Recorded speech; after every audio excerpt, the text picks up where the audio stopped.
5-6 আমরা আমাদের যেখানে ক্যাম্প ছিল আমরা প্রতিটি ইউনিয়নের 3-4টা করে কমিটি করেছি। এই কমিটি মুক্তিযোদ্ধা সহায়তা কমিটি, ওই সহায়তা কমিটিগুলোর একটু ফাংশনাল করলাম যাতে কোনো ল অ্যান্ড অর্ডার যাতে না হয়, যেহেতু কোনো পুলিশ ছিল না, আনসার ছিল না, মিলিটারি ছিল না, আমরা ওদেরকে শান্তি কমিটি বা সংগ্রাম কমিটি বলে এদেরকে, এই সংগ্রাম কমিটি ফাংশনাল করলাম যাতে করে কোনো গ্রামে কোনো এলাকাতে কোনো ধরনের অপ্রীতিকর কোনো অবস্থা এবং দেশ স্বাধীনও যাচ্ছে এবং ওগুলো খুব অ্যাক্টিভ হয়ে গেল। এই ধরনের মুক্তিযোদ্ধাদের যেসব ছিল, বিশেষ করে ক্যাম্প ছিল, ক্যাম্পের আশেপাশে তাদের প্রত্যেক ইউনিয়নের 3টা করে মিনিমাম 3 থেকে 7টা সংগ্রাম কমিটি ছিল এবং মুক্তিযোদ্ধাদের আন্ডারে আরো 2টা কমিটি ছিল। একটা হচ্ছে পলিটিক্যাল কমিটি, একটা হচ্ছে তোমার রাজনৈতিক কমিটিগুলোর উদ্দেশ্য ছিল মানুষের রাজনৈতিকভাবে সচেতন করা। আরেকটা কমিটি আমরা করছিলাম যুদ্ধের সময় গোপনে তথ্য আদান প্রদান কমিটি,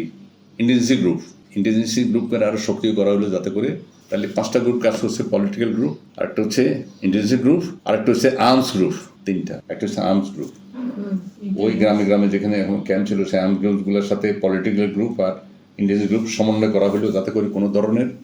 পলিটিক্যাল ক্রাইসিস হলে পলিটিক্যাল মোটিভেশন যাবে,